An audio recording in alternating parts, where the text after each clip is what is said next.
Welcome to 95 news. ప్రతిక్షణం ప్రజాక్షేమం కోసం bulletin ముందుగా హెడ్లైన్స్ చూద్దాం. హైదరాబాద్ చేరుకున్న నిఖత్ జరీన్ కు ఘన స్వాగతం పలికిన తెలంగాణ ప్రభుత్వం. సపోర్ట్ ఇచ్చినందుకు సీఎం కేసీఆర్ కి ధన్యవాదాలు తెలిపిన Nikhat.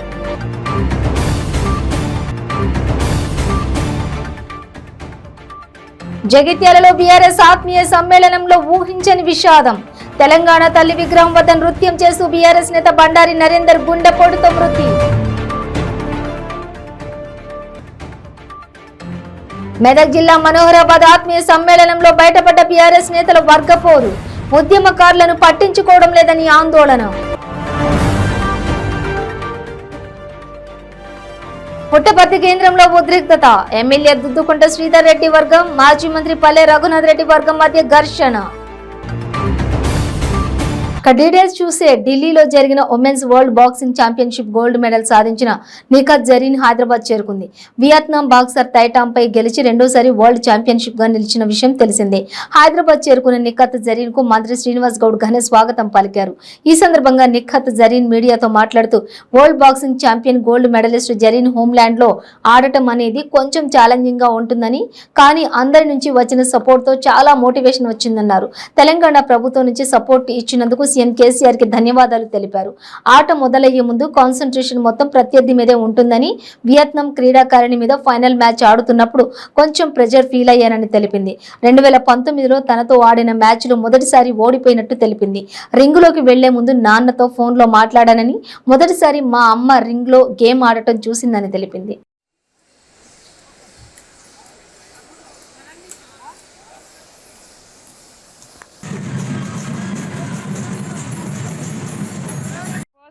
I would like to thank our Sports Minister Srinivas Gaud sir and Chairman Garu and Chamundi sir and andarki ee roju whoever has come and welcome me. I was very happy with the way everyone welcomed me and I would like to thank CM KCR Garu, Kavita Madam and KTR sir for always being very supportive. Because of their support only నేను ఈ రోజు 2 times world championship లో gold medal సాధించాను. So ఇది నా second time world championship లో gold medal. చాలా happy feel అవుతున్నాను భారతదేశం కోసం అండ్ తెలంగాణ కోసం విన్నింగ్. ఇలాగే మీ అందరు సపోర్ట్ ఉంటే డెఫినెట్లీ నేను ఒలింపిక్స్ లో కూడా గోల్ సాధించాలని కోరుకుంటున్నాను. ముఖ్యమంత్రి గారు ఒక మంచి క్రీడా పాలసీ కూడా తీసుకొచ్చి అకాడమీలను కూడా ఏర్పాటు చేయాలని చెప్పి ఆలోచనతో అనేక అకాడమీలు ఏర్పాటు చేస్తూ ఉన్నాం. ప్రపంచ స్థాయిలో గుర్తింపు పొందినట్టు మా నిఖత్కు ఒక అకాడమీని కూడా ఏర్పాటు చేసి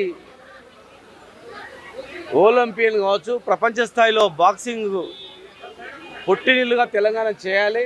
ఎంతోమంది బాక్సర్స్ను తయారు చేసే శక్తి సామర్థ్యము మా నిఖత్కు ఉంది అని చెప్పి ముఖ్యమంత్రి గారు డిఎస్పి ఉద్యోగం ఇస్తానని ప్రకటించింది. తొందరలోనే అవుతుంది. మరి అన్ని రకాలుగా ఈ దేశంలో, ఈ భారతదేశంలో ఏ రాష్ట్రంలో చేయనటువంటిది తెలంగాణ రాష్ట్రంలో క్రీడాకారులను ప్రోత్సహిస్తూ, మా నిఖత్ జరీన్ కూడా ప్రోత్సహిస్తూ అన్ని రకాలుగా అండ ఉంటూ ధైర్యాన్ని ఇచ్చినందుకు మూడవసారి కూడా ప్రపంచ స్థాయి రికార్డును బద్దలు కొట్టి ఆమెను కైవసం చేసుకొని ఈరోజు తెలంగాణ గడ్డపైన ఈరోజు పెట్టడం జరిగింది. త్వరలోనే ఇలాంటి క్రీడాకారులను దృష్టిలో పెట్టుకొని ఒక మంచి క్రీడా పాలసీని కూడా తొందరలోనే ఆమోదం తెలుపుకుంటాం. మా నిఖత్కు ఆమె కోరినన్ని సహాయం చేసి ఆమెకు అండగా నిలబడి ఆమె లాంటి క్రీడాకారులను ఇంకా ఎంతోమంది బాక్సర్స్ను తయారు చేయడానికి ఆమె ఆధ్వర్యంలో ముందుకు తీసుకెళ్తాం. భవిష్యత్తులో ఖచ్చితంగా ఒలింపియన్లో కూడా ఆమె సాధిస్తున్న విశ్వాసం మాకుంది. భవిష్యత్ తరానికి, దేశానికి ఎంతోమందిని బాక్సర్స్ని తయారు చేసే శక్తి ఆమెకు ఉంది కనుక ఆమెను అన్ని రకాలుగా మేము ఆదుకుంటాం, అన్ని రకాలుగా సహాయ సహకారాలు అందిస్తాం. గతంలో కూడా నిజామాబాద్లో అప్పుడు ఎంపీగా కవితమ్మ గారు ఉన్నప్పుడు కూడా ఆమెను ప్రోత్సహించి నువ్వు ముందుకెళ్ళు నేనున్నా అని చెప్పి చెప్పడం జరిగింది. తర్వాత కేటీఆర్ గారు, తర్వాత కేసీఆర్ గారు, మా స్పోర్ట్స్ స్టాఫ్ డిపార్ట్మెంటు అన్నీ కూడా ఈరోజు ఆమెకు అండగా నిలబడ్డది. ఈరోజు మా చైర్మన్ గారు, అదేవిధంగా Olympic association, boxers association, Telangana ఉంటే ప్రతి బిడ్డ కూడా, ప్రతి పౌరుడు, ప్రతి విద్యార్థి కూడా ఆమెను ఆదర్శంగా తీసుకొని కష్టపడితే ఏదైనా సాధించగలుగుతాం, కష్టపడితే ఈ రాష్ట్రానికి, దేశానికి, తల్లిదండ్రులకు ఎంతో గొప్ప పేరు తీయగలుగుతామని ఆదర్శంగా నిలిచినందుకు ఆమెకు మనస్ఫూర్తిగా మా ప్రభుత్వం తరఫున ఈరోజు ఆమెకు స్వాగతం పలుకుతూ త్వరలోనే ముఖ్యమంత్రి గారు కూడా కలిసి ఇంకా బాక్సింగ్ సంబంధించినటువంటి ఏమేమి చేయాలి ఆమెతో చర్చించి అన్ని రకాలుగా ఆమెకు ఆదుకుంటామని చెప్పని మనస్ఫూర్తిగా హృదయపూర్వకంగా ఆమెకు శుభాకాంక్షలు తెలియజేస్తూ జై తెలంగాణ. బీఆర్ఎస్ ఎమ్మెల్సీ కవిత శనివారం జగిత్యాలలో బీఆర్ఎస్ ఆత్మీయ సమ్మేళనంలో పాల్గొనాలని భావించారు. కానీ ఇంతలోనే కవిత భాగం కావాల్సినటువంటి ఆత్మీయ సమ్మేళనం కార్యక్రమంలో ఊహించని విషాదం చోటు చేసుకుంది. ఈ కార్యక్రమంలో భాగంగా జరిగిన సంబరాల్లో తెలంగాణ తల్లి విగ్రహం వద్ద నృత్యం చేస్తూ బీఆర్ఎస్ నేత బండారి నరేందర్ కుప్పకూలిపోయాడు. వెంటనే అతడిని ఆసుపత్రికి తరలించగా చికిత్స పొందుతూ నరేందర్ మృతి చెందినట్లు వైద్యులు తెలిపారు. జగిత్యాల పట్టణంలో బీఆర్ఎస్ పార్టీ ఆత్మీయ సమ్మేళనానికి పార్టీ శ్రేణులు అంతా సిద్ధం చేశారు. శనివారం మధ్యాహ్నం ఆత్మీయ సమ్మేళనం జరగాల్సి ఉంది. ఇంతలోనే ఇలాంటి ఘటన జరగడంతో బీఆర్ఎస్ శ్రేణులు విషాదంలో మునిగిపోయారు. ఆత్మీయ సమ్మేళనం సందర్భంగా తెలంగాణ తల్లి విగ్రహం వద్ద బీఆర్ఎస్ నాయకులు ఉత్సాహంతో నృత్యాలు చేస్తున్నారు. బీఆర్ఎస్ కౌన్సిలర్ బండారు రజని భర్త నరేందర్ కూడా ఎంతో ఉత్సాహంగా డాన్స్ చేశారు. అయితే ఉన్నట్టుండి నరేందర్ తీవ్ర అస్వస్థతకు గురై కింద పడిపోయారు. వెంటనే స్పందించిన బీఆర్ఎస్ నేతలు హుటాహుటిన నరేందర్ను ఆసుపత్రికి తరలించారు. అయితే చికిత్స పొందుతూ మృతి చెందాడు. బండారి నరేందర్ మృతితో బీఆర్ఎస్ శ్రేణుల్లో విషాదం చోటు చేసుకుంది. నరేందర్ మృతి విషయం తెలిసిన ఎమ్మెల్సీ కవిత జగిత్యాల పర్యటనను రద్దు చేసుకున్నారు.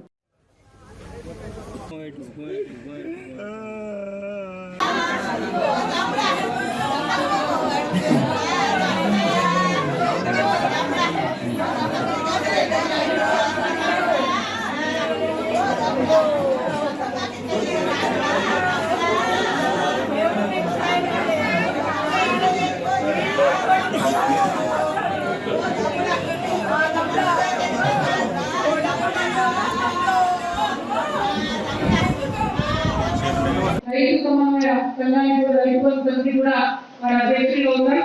ఈవేళ తన కౌన్సిలర్ గా పనిచేసిండు. ఇప్పుడు రజని మరి భార్య కూడా కౌన్సిలర్ గా ఉన్నారు.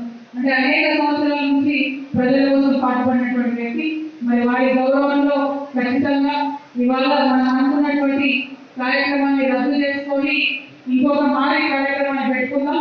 ఇవాళ మాత్రం ఇక్కడ అందరం బయలుదేరి ఒక 2 నిమిషాల ముందు మనందరం ఎక్కడ నిల్చుంటే అక్కడ ఎవరి స్థానాల్లో వారు మౌనం పాటించిన తర్వాత ఇక్కడ నుండి బయలుదేరి నరేంద్ర వాళ్ళ ఇంటికి వెళ్ళి రచనలను మరి మనందరం కూడా వారికి ధైర్యం చెప్పి అక్కడ నుండి తమ తమ గ్రామాలకు వెళ్ళవలసిందిగా నేను కూడా కోరుతూ ఉన్నాను.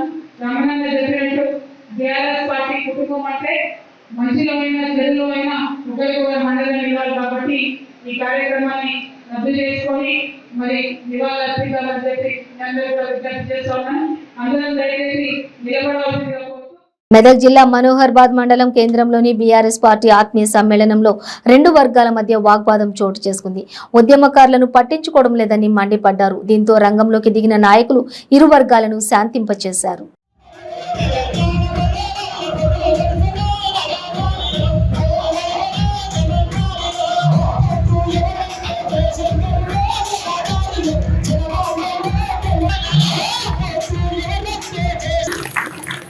ఇంకో విషయం ఏంటంటే సార్, నేను మండల టీఆర్ఎస్ మండల యూత్ విభాగం అధ్యక్షుడిగా 2 సార్లు పనిచేసిన. నాతో పాటు ఎంతో మంది ఇక్కడ ఉన్నారు, నాతో ఉద్యమ నాయకులు ఉన్నారు. అందరూ కలుపుకొని మంచి కార్యక్రమాలు చేసుకొని చేసాం. కానీ ఒక విషయం ఏంటంటే ఈ గవర్నమెంట్ వచ్చిన తర్వాత నాకు ప్రతి విషయం నా ఇంటి ముంగనే ప్రోగ్రామ్ అవుతుంది.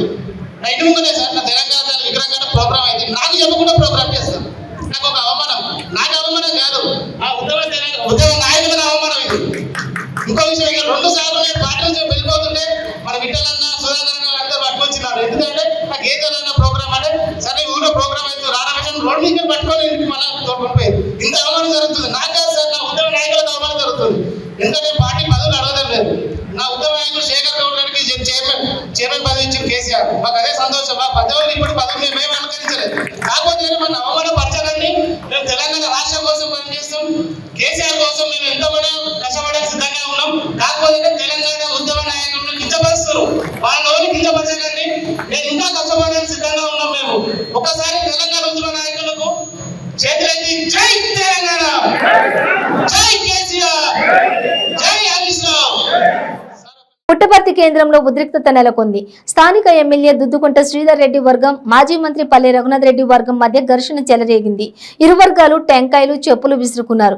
ఘటనలో రఘునాథ్ రెడ్డి కార్ల అద్దాలు ధ్వంసమయ్యాయి. కొద్ది రోజుల క్రిందట పల్లె రఘునాథ్ రెడ్డిపై ఎమ్మెల్యే శ్రీధర్ రెడ్డి సవాల్ విసిరిన సంగతి అందరికీ తెలిసిందే. ఆ సవాల్ని స్వీకరిస్తూ పల్లె రఘునాథ్ రెడ్డి తన వర్గీయులతో సత్యమ్మ గుడి వద్దకు చేరుకున్నారు. ఎమ్మెల్యే దుద్దుకుంట్ల శ్రీధర్ రెడ్డి సత్యమ్మ గుడి లోపలికి వెళ్లి అమ్మవారిని దర్శనం చేసుకుని బయటకు వచ్చిన వెంటనే ఒకరిపై ఒకరు దాడులు చేసుకున్నారు. ఇరు వర్గాలు పోలీసులకు ఫిర్యాదు చేసుకున్నారు.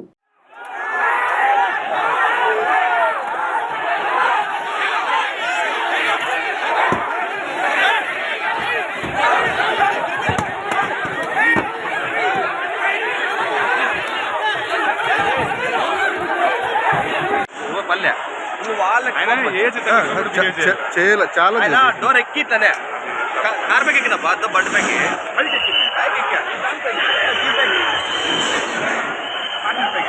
దానిపైకి ఎక్కాలి పల్లె వాళ్ళకి రేగి ఇద్దరు కలబడి వాళ్ళు రాలే కార్యకర్త చెప్పులు ఇస్తారు పల్లె మీదకి చెప్పులు పల్లెకి మగాల మీద పడిపోయి. భద్రాచలం శ్రీ సీతారామచంద్ర స్వామి వారి దేవస్థానంలో శ్రీరామనవమి తిరు కళ్యాణ బ్రహ్మోత్సవాలు ఘనంగా జరుగుతున్నాయి. బ్రహ్మోత్సవాల్లో భాగంగా సీతారాములకు రథోత్సవం వైభవంగా నిర్వహించారు. ప్రధాన ఆలయంలో లక్ష్మణ సమేత సీతారాముల ఉత్సవమూర్తులను మంగళ వాయిద్యాల నడుమ రథం వద్దకు తీసుకువచ్చి ప్రత్యేక పూజలు నిర్వహించారు. ఈ రథోత్సవంలో ఆలయ యువ రమాదేవి, ఆలయ సిబ్బంది, భక్తులు అధిక సంఖ్యలో పాల్గొన్నారు.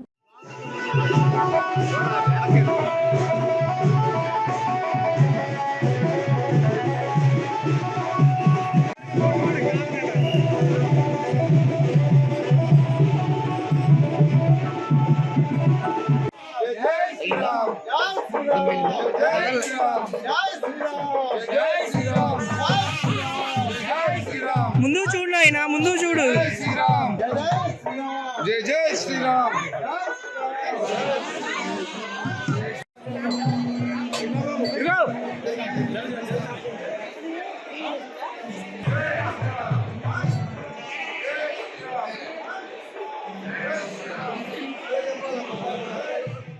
కోరుట్లలోని జాతీయ రహదారిపై సాయిబాబా గుడి వద్ద మద్యం సీసా లోడ్తో వెళ్తున్న ఐచర్ వ్యాన్ బోల్తా పడింది.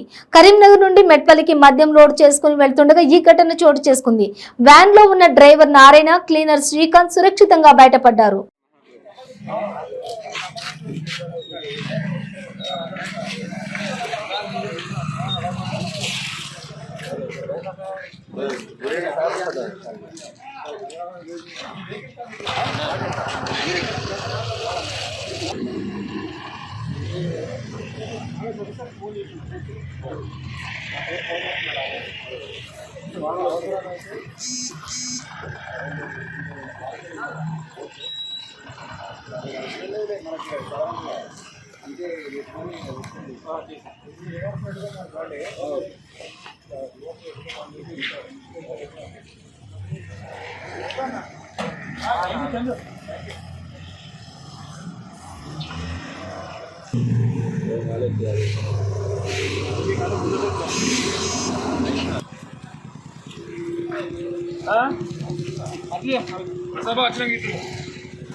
బ్రేక్ తీసుకుందాం. మన జీవితంలో తెలుసో తెలియక చాలా తప్పులు చేస్తూ ఉంటాము. ఎంతో మంది తెలిసి కూడా మద్యానికి బానిసై ఉంటారు. వాళ్ళ సంసార బాంధవ్యాలతో పాటు సమాజంలో కూడా పేరు పోగొట్టుకుంటారు. అలాగే ఆరోగ్యం కూడా క్షీణిస్తుంది. అంతేకాకుండా ఈ సమాజ వ్యవస్థలో కొన్ని బంధాలు కోల్పోతూ ఉంటారు. మత్తు పదార్థాలకి బానిసవడం వల్ల బాధపడేది అతను ఒక్కడే కాదు, అటు కుటుంబంతో పాటు చుట్టుపక్కల ఉన్న వ్యవస్థ కూడా. మిస్టర్ ఆల్కో ఫ్రీ చేదు వ్యసనాల నుంచి మిమ్మల్ని ఈ సమాజంలో మిస్టర్ పర్ఫెక్ట్ హ్యూమన్ గా గౌరవం అందిస్తుంది మరియు మీ ఆరోగ్యానికి రక్షణ ఉంటుంది. అలాగే మీ ఆరోగ్యాన్ని తిరిగి పెంపొందిస్తూ అలానే మిమ్మల్ని ముందుకు నడిపిస్తుంది మిస్టర్ ఆల్కో ఫ్రీ.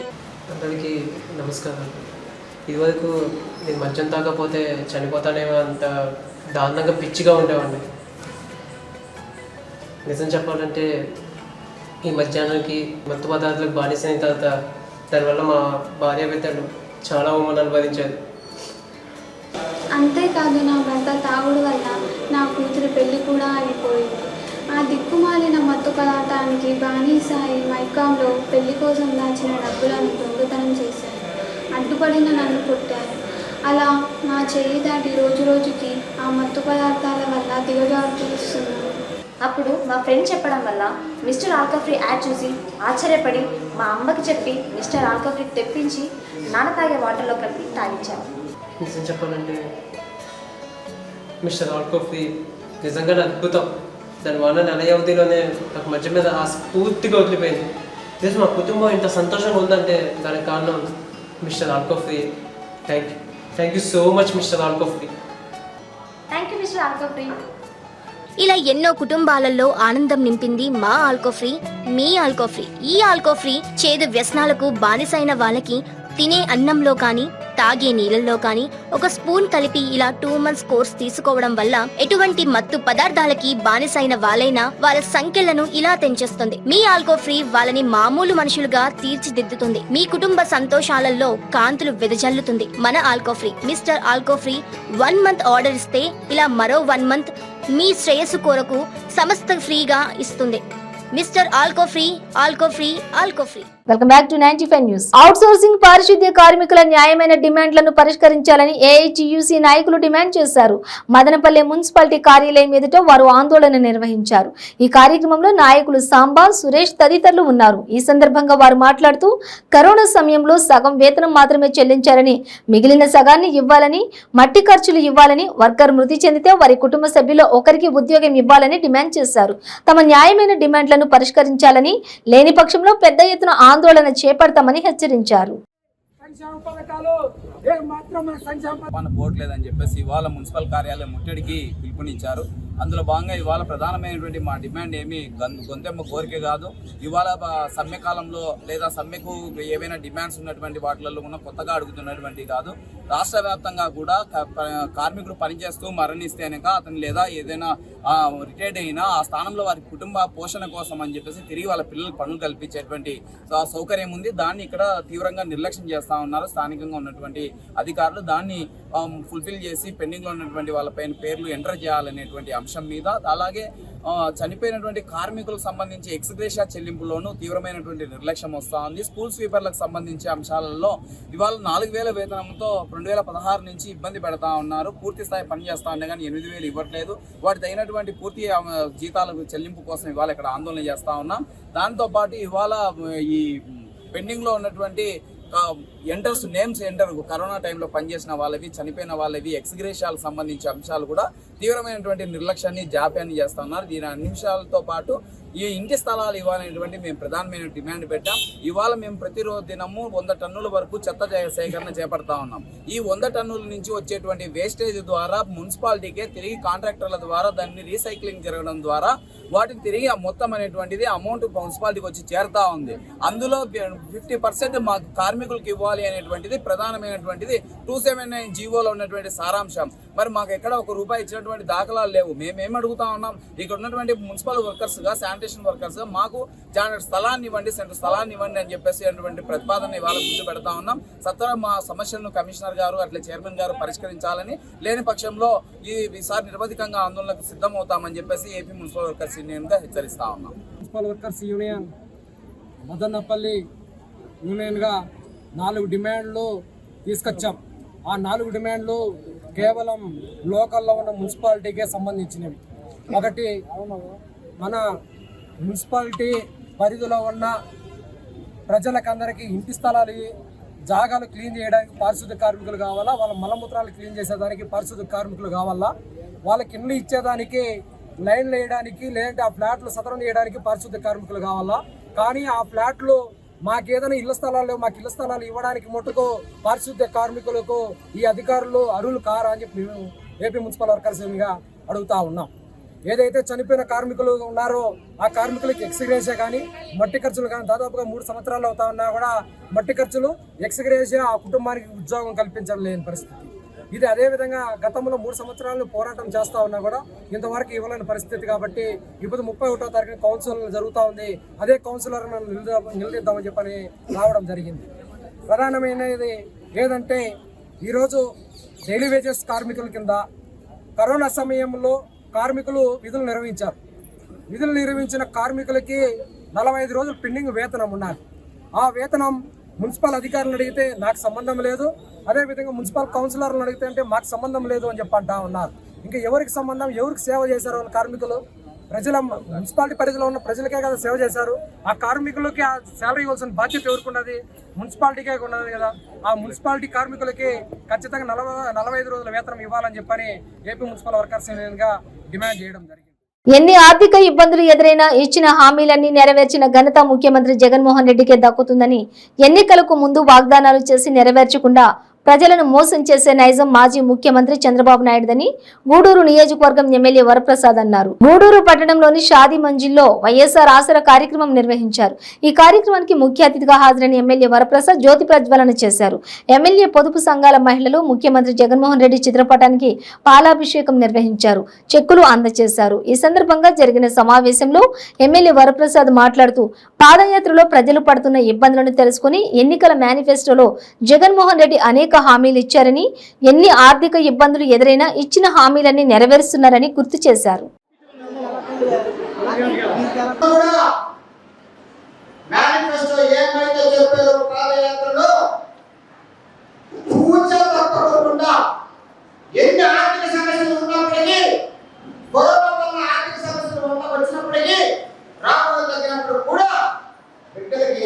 ప్రజలకు ఏమైతే హామీ ఇచ్చారో మేనిఫెస్టో ద్వారా అది నెరవేర్చి తీరుతామో. అవసరం వస్తే 10 రూపాయలు అప్పు తీసుకుంటా, అది కూడా మన రిజర్వ్ బ్యాంక్ ఏమి ఇస్తే అదే తీసుకుంటా, అంతకుమించి తీసుకోవడానికి కూడా వీళ్ళు తెలుగుదేశం ఎవరైనా కనుక జగన్మోహన్ రెడ్డి గారు అప్పులు చేసుకుంటున్నారంటే అది చాలా పొరపాటు. అలాగే ఈ కార్యక్రమాన్ని జ్యోతి ప్రజ్వలన ఎమ్మెల్యే గారు పాలాభిషేకం చేస్తున్నారు. అలాగే గోపాల్ రెడ్డి గారు పాలాభిషేకం చేస్తున్నారు. ఒక్కసారి ఆసరా కింద తిరిగి కట్టేటువంటి ఉదాహరణ అప్పు కాదు ఇది. ఇందాక సార్ చెప్పినట్టు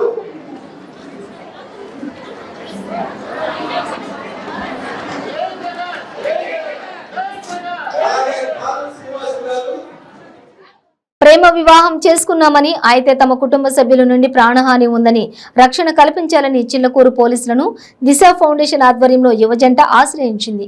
చిత్తూరు జిల్లా పీలేరు పట్టణానికి చెందిన గేయశ్రీ చిల్లకూరు గ్రామానికి చెందిన మనోజ్ కుమార్ ఫేస్బుక్ ద్వారా పరిచయం ఏర్పడి ప్రేమగా మారింది. ఇక మేజర్లైన వీరు ఫిబ్రవరి నెలలో పెద్దలకు తెలియకుండా వివాహం చేసుకున్నారు.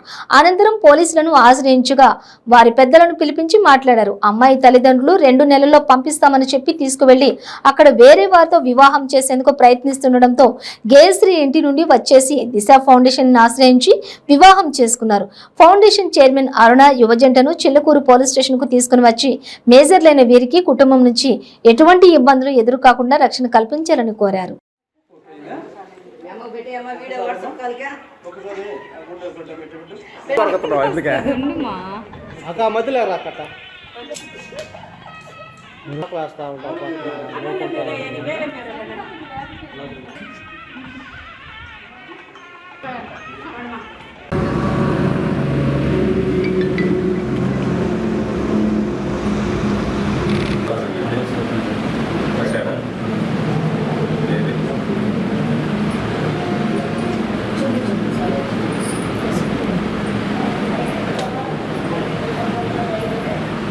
ఈరోజు గేయశ్రీ మనోజ్ కుమార్ అనే 2 మేజర్లు, అలాగే వాళ్ళ కుటుంబాలకి కులాంతర వివాహం ఇష్టం లేని కారణంగా గతంలో అబ్బాయితో వచ్చేసిన అమ్మాయిని తీసుకెళ్ళిపోయారని చెప్పేసి ఈరోజు దిశ ఫౌండేషన్ వాళ్ళిద్దరూ ఆశ్రయించడం జరిగింది. అలాగే అక్కడ పెళ్లి జరుగుతుంది, వాళ్ళు ఇలా పెళ్లి చేసుకున్నారు, వాళ్ళ అమ్మ నాన్న వల్ల వాళ్ళకి ఇబ్బంది ఉందని తెలుసుకున్న దిశ ఫౌండేషన్ టీం అక్కడికి వెళ్ళడం జరిగింది. వారితో పాటు నేను హాజరవ్వడం జరిగింది. తర్వాత ఆ పెళ్లి జరిగిన అనంతరం అబ్బాయి జ్యుడిషియరీ పోలీస్ స్టేషన్ ఏదని విచారించగా చిల్లకూరు పోలీస్ స్టేషన్ అని చెప్పడం జరిగింది. ఈరోజు చిల్లకూరు పోలీస్ స్టేషన్కి అమ్మాయిని తీసుకొచ్చి ఎస్ఐ గారి ముందు సబ్మిట్ చేయడం జరిగింది. వాళ్ళిద్దరూ మేజర్లు అని చెప్పేసి వెరిఫికేషన్ చేసుకొని అబ్బాయి ఒపీనియన్ ఇద్దరు స్టేట్మెంట్ రికార్డు కూడా తీసుకోవడం జరిగింది. అలాగే కాలం మారుతున్నా కానీ కులాల మీద మతాల మీద ఇంకా ఈ పిచ్చి వ్యామోహం అనేది పోవడం లేదు. కులాంతర వివాహం కాబట్టే వాళ్ళు ఇంట్లో వద్దన్నారని చెప్పేసి అమ్మాయి గట్టిగా చెప్తుంది. ఒక దళిత మహిళగా నేను దాన్ని తీవ్రంగా ఖండిస్తున్నాను. ఈ పెళ్లికి సహాయం చేసినటువంటి దిశ ఫౌండేషన్ టీం అందరికి కూడా కృతజ్ఞతలు తెలియజేస్తున్నాను. జంగారెడ్డిగూడెం మున్సిపాలిటీ కౌన్సిల్ సర్వసభ్య సమావేశంలో ఉద్రిక్తత వాతావరణం చోటు చేసుకుంది. తన వార్డుల్లో సమస్యలు పట్టించుకోవడం లేదంటూ అధికార పార్టీకి చెందిన 9వ వార్డు కౌన్సిలర్ సంకు సురేష్ తన శరీరంపై పెట్రోల్ పోసుకునేందుకు ప్రయత్నించాడు. ఒక్కసారిగా పెట్రోల్ బాటిల్ బయటకు తీయగా పక్కనే ఉన్న జనసేన కౌన్సిలర్ వలవల తాతాజీ అడ్డుకున్నారు. పెట్రోల్ బాటిల్ ను పక్కకు నెట్టి సురేష్ ను ఓదార్చారు. ఈ క్రమంలోనే సురేష్ కన్నీటి పర్యంతమయ్యాడు. ఇంతలో తోటి కౌన్సిల్ సభ్యులు సురేష్ వద్దకు చేరుకుని అతనికి నచ్చజెప్పే ప్రయత్నం చేశారు. ఈ ఘటన అనంతరం సురేష్ మీడియాతో మాట్లాడుతూ తాను కౌన్సిలర్ గా బాధ్యతలు చేపట్టి 2 సంవత్సరాలు పూర్తయిందని, ఇప్పటి వరకు కూడా తన వార్డులో ఎటువంటి అభివృద్ధి పనులు జరగలేదని ఆవేదన వ్యక్తం చేశారు. తన వార్డు అభివృద్ధికి నిధులు కేటాయించినప్పటికీ పనులు మాత్రం జరగడం లేదని, మిగతా వార్డుల్లో పనులు జరుగుతున్నాయని తెలిపారు. దీనిపై అధికారులను ప్రశ్నించగా కాంట్రాక్టర్లు రావడం లేదని చెబుతున్నారన్నారు. వార్డు ప్రజలు తనను నిలదీస్తున్నారని, వారికి సమాధానం చెప్పలేకపోతున్నానని ఆవేదన వ్యక్తం చేశారు. ఇప్పటికైనా తన వార్డులో అభివృద్ధి పనులు చేయాలని కౌన్సిలర్ సురేష్ కోరారు. లేఖ number 752 DRG municipality TS bar video bar 22 rate తక్కువగా కాదు. జంగారెడ్డిగూడెం పురపాలకంగా పడిన 10వ వార్డు మారుతినగర్ వినాయకపురం నుండి మహమ్మద్ జైన్ ఇంటి వరకు సీడీ రోడ్ కదండి. మన గ్రేట్ మున్సిపాలిటీకి ఇది కట్టానండి. మున్సిపాలిటీ 9వ వార్డు, నా పేరు సంకు సురేష్. మాకు ఎన్నికకి దాదాపు ఈ రోజుకి 2 సంవత్సరాలు అవుతుంది. ఇప్పుడు వచ్చి నా వార్డులో కనీసం అభివృద్ధి కార్యక్రమాలు ఏదీ జరగలేదు. దానికి ఎమ్మెల్యే గారు గతంలో కూడా మాకు 21 లక్షలు శాంక్షన్ చేశారు.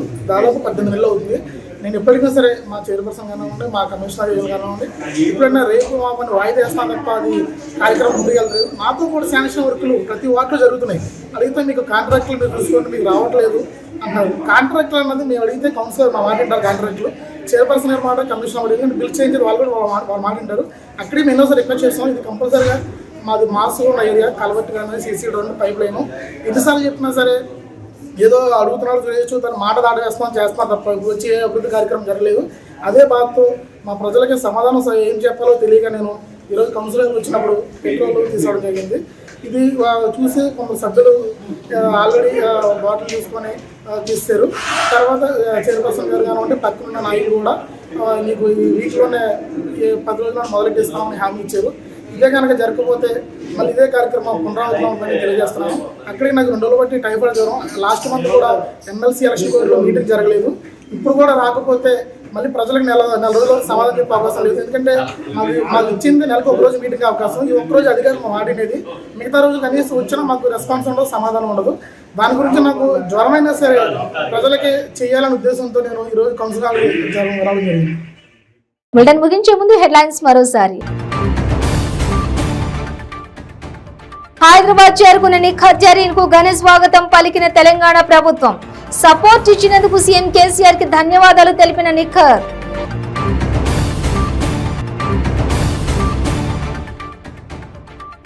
జగిత్యాలలో బీఆర్ఎస్ ఆత్మీయ సమ్మేళనంలో ఊహించని విషాదం. తెలంగాణ తల్లి విగ్రహం వద్ద నృత్యం చేస్తూ బీఆర్ఎస్ నేత బండారి నరేందర్ గుండెపోటుతో మృతి.